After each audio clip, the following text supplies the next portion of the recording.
شالوم شالوم شالوم ቤተሰብ እግዚአብሔር አምላክ ከመይ ሓዲርኩም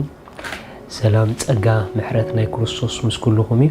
ኣነ ሓውኩም ሰላም ሓዲኔ ሎም ድማ ናይ መዓልቲ ቃል ዝብል ፕሮግራም ሒዝና መጺና ኣለና ነዚ መዓልቲ ዝኸውን ናይ ህይወት ቃል ክንካፈሊና ሎም እንካፈሎ ቃል ስለ ገዛ ርእስና ንተሓጎስ ዝብል እዩ ስለ ገዛ ርእስና ንተሓጎስ በቃ ስለ ገዛ ርእስኺ ደስ ይበልኪ በገዛ ርእስኺ ኣዝይኹ ኹርዒ በገዛ ርእስኺ ኣዝይኹ ተሓጎሲ ምኽንያቱ ባዘብል ማንነት በአምላክ ስለዘለኪ መጽሐፍ ቅዱስ ከምዚ ይብል ኣብ ቀዳማይ ኣብ ያዕቆብ ምዕራፍ 1 ጥቅስ 18 በኽሪ ፍጥረቱ ምእንቲ ክንከውን ኢሉ እዩ ከም ፍቃዱ በቃል ሓቂ ዝወለደና كم فقادو بقال حقي زولدنا እግዚአብሔር አምላክ በቃል حقي كم فقادو زولدنا بخري فطرتو متان كنكونيو بخر ማለት ናይ መጀመርታን the best ማለት እዩ ድበለጸን ማለት እዩ ስለዚህ በخራቱ ስለዝኾና አቅድሚ እግዚአብሔር ናይ መጀመርታን ብሉጻተሊና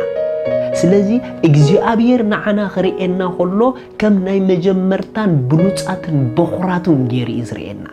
ስለዚህ ደስ ይብሎ خريئና ሆሎ ምኽንያቱ በخራት ስለዝኾና ብሉጻት ስለዝኾና ናይ መጀመርታ ስለዝኾና ከማና ዝበለ ስለዘየለ አምላክ በአና ይፍሳህ እዩ እቲ ዘገርመኩም ነገር ግን ንሕና በአና ዘይንፍሳህ ምዃንና እዩ ንሕና በአና ዘይንድነቕ ምዃንና እዩ ክሳዕ ክንደይ ድንቅ ምዃንኪ እንተ ትፈልጥ ነርኪ በኻልእ ምግራም ገዲፍኪ በገዛ ርእስኺ ምግራም ጀመርክ ነርኪ በገዛ ርእስኺ ምሕጓስ ጀመሪ በገዛ ርእስኻ ምሕጓስ ጀመር ምኽንያቱ you are the best ከማኻ ዝበለ የለን ከማኻ ዝበለ የለን ኣዝይኽ ብልጽቲ ፍጥረት ኢኺ ኣዝይኻ ብሉጽ ፍጥረት ኢኻ ኣምላኽ እኳ በኣኻ ደስ ካብሎ ንስኻ በኣኻ ደስ ክብለካ ይግበአካ እዩ ስለዚ ስለ ገዛ ርእስኻ እስኻ በመዃንካ ደስ ይበልካ ተሓጎስ ብዙሕ ጊዜ ንህይወትና ኣብ ጌጋ ስፍራ ኮይንና ስለ ንሪኣ ብርእስና ይንሕጎስን ኢና ናይ ብሓቂ ንሕና ኣብ ውሽጢ ኢና ዘለና ንመንፈስኩም ሞርአዮ መን ከም ዝመስሉ ሞርአዮ ኣዝይኺ ብልጽትን ክብርትን ምዃን ክሽዑ ክትፈልጢ ኢኺ ምኽንያቱ ኣብ ዘፍጥረት እግዚአብሔር ንኹሉ ፍጥረት ክፈጥር ከሎ ፍልይ ዝበለ ኣፈጣጥራ ግን ንሰብ ይፈጢርዎ ብመልክዑ ብምስሉ ገይሩ ንሰብ ፈጢርዎ ሪኢኹም ውሽጥና ብናይ እግዚአብሔር መልክዕን ምሳልን ዝተፈጥረ ኣዝዩ መደነቕ ፍጥረት ኢና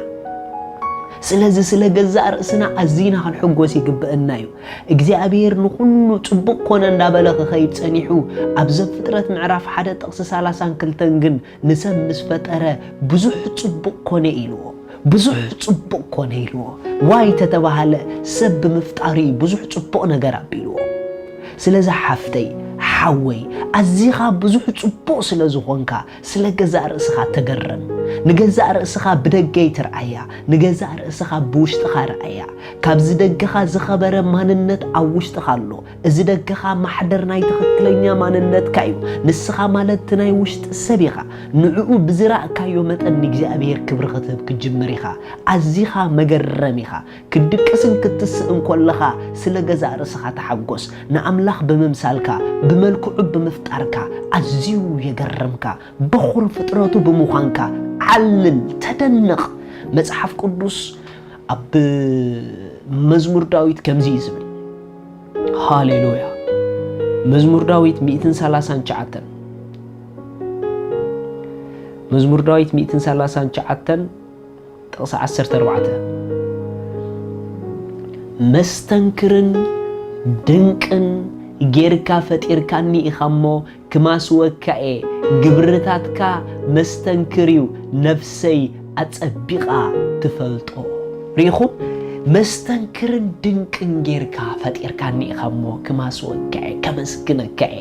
ሓወይ ሓፍተይ ንእግዚአብሔር እስከ ክሳብ ክንደይ ተሲእኩም ኣብ መዓልቲ ክሳዕ ክንደይ ስለ ማንነትኩም ንኣምላኽ ተመስግንዎ ኣምላኸይ መስተንክርን ድንቅን ጌርካ ስለ ድፈጠርካኒ ተመስገን ክሳዕ ክንደይ ንብሎ ብሓቂ ዝብለኩም ዘለኹ መስተንክርን ድንቅን ዝኾና ፍጥረት ኢና እግዚአብሔር ኣምላኽ ስራሓት ኣዳው ብጥበብ ስለ ዝኾነ ብጥበቡ ዝተፈጥሩ ድማ أنا نسخو منينا بتباب أملاخ زتفتر كل دما مدنقيو سرحة أداو مجرمي يسونو بعلو مستنكريو أنا نسخو من دما بتباب تمستنكرينا تفتيرنا عزينا دما نحنا مدنقينا سلازا أنا سلي نسخا سليخا نسخا سليخي كتحقوسي بحك بلكي نجزي أبير ليتن معلتن سلمان النتكي كبر ختبيو يقبأكيو كم تسبز بلكي كونكن كم تتسأل زبلكي كونكن كم تأمرخ زبلكونا كونكن نسخي كم تتمستنكر أملاخ دنك جيرو زفت أراكي بخور فتراتو زقبراكي بأخون زدنق زقرمن كم إيخ نسخي أتلعل كابتدنق الكي نسخي بأخي لوم مدنق جمري سلاق زار أسخي نا أملاخ أحكوسيو بح مبالكنا أملاخ قلتسولو appreciate كبرين رأسخي مخنياتو you are special you are unique دنكن مستنكرين جيرو اجزي أبيهر فتيرون نايو اسكا خمزين بان كلنا بحنساب اجزي أبيهر أبو دنكن مستنكرين جير كاس لزفت أركاني يمسجنا كالله بخر فترت كاس لزخونكو بملكع كان بمثل خان سلا اتفتركو تمسجن بلوتن حروين فلين سلا زخونكو يمسكنا كالله آمين شالوم